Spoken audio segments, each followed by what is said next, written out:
V Banskej Bystrici vznikol mládežnícky parlament, ktorý bude prinášať názory mladých na rozhodnutia a témy ovplyvňujúce život v meste. Mesto sa tak zaradilo medzi samosprávy, ktoré aktívne zapájajú mládež do verejného diania. Ako vznikla myšlienka vytvoriť mestský mládežnícky parlament v Banskej Bystrici? Táto myšlienka už tu v priestore bola veľmi dlho, pretože kedysi v Banskej Bystrici bol podobný projekt, ale s názvom Študentská rada. Bohužiaľ tento projekt zanikol a stanovy, ktoré boli na meste vyhotovené, ako keby zablokovali nám, mladým ľuďom, sa participovať na dianí v našom meste. A ako náhle táto myšlienka vznikla, sme začali makať na tom, aby sme sa tam dostali. Po 2 rokoch práce vznikol Mestský mládežnícky parlament, na čo sme všetci hrdí. Ako bude tento mládežnícky parlament fungovať a čo všetko bude riešiť? Tento mládežnícky parlament je predovšetkým poradným orgánom mesta Banská Bystrica, primátora mesta a mestského zastupiteľstva. Podobný projekt má aj pán primátor pre seniorov, ako radu seniorov, tak bude mať aj mládežnícky parlament.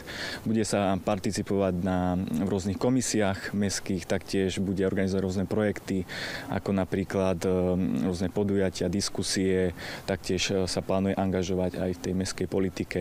Má vytvoriť práve priestor pre mladých ľudí, aby mohli participovať a rozhodovať o zmenách v našom meste. Prečo je práve dôležité z vášho pohľadu, aby aj mladí ľudia boli zapojení do tohto procesu? Mladí ľudia by mali mať rovnaký priestor, ako aj dospelí, ako aj seniori. Mladí ľudia majú v sebe veľkú fantáziu a veľkú dravosť v tom, že chcú naozaj veci v živote dokázať. A práve aj toto nás dohnalo k tomu, aby sme založili Mestský mládežnícky parlament, aby sme sa mohli angažovať v našom meste, aby sme mohli priniesť nejaké nové zmeny, aby naše slovo bolo na meste a mestskom zastupiteľstve vypočuté. Máte už pripravené možno nejaké konkrétne plány, nejaké projekty, ktoré by ste chceli presadiť, navrhnúť? Chceli by sme sa angažovať v rámci aj charitatívnych zbierok, diskusie a taktiež informovať mladých o zmenách v našom meste práve prostredníctvom aj sociálnych sietí a týmto spôsobom priblížiť samosprávu mladým ľuďom, pretože to povolanie v samospráve vôbec nie je také atraktívne a chceli by sme to aj týmto spôsobom tým mladým ľuďom predať, že to nie je až také hrozné.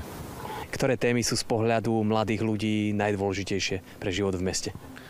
Mladí ľudia potrebujú predovšetkým miesto, kde sa môžu stretávať. V budúcnosti by mali mladí mať vlastnú klubovňu v meste Banská Bystrica, ktorá sa plánuje práve v spolupráci s Mestským mládežníckym parlamentom. Banská Bystrica má veľký potenciál, pretože je to študentské mesto, univerzitné mesto. Malo by sa viac zaujímať, prečo cez program rozvoja bývania, prečo by tu mali mladí zostávať.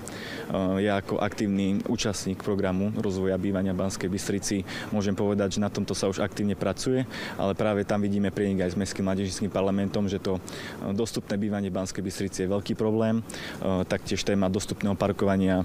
My pred Univerzitou Mateja Bela máme veľký problém s parkovaním, takže takéto témy si myslím, že sú veľmi dôležité. Ďakujem pekne za rozhovor.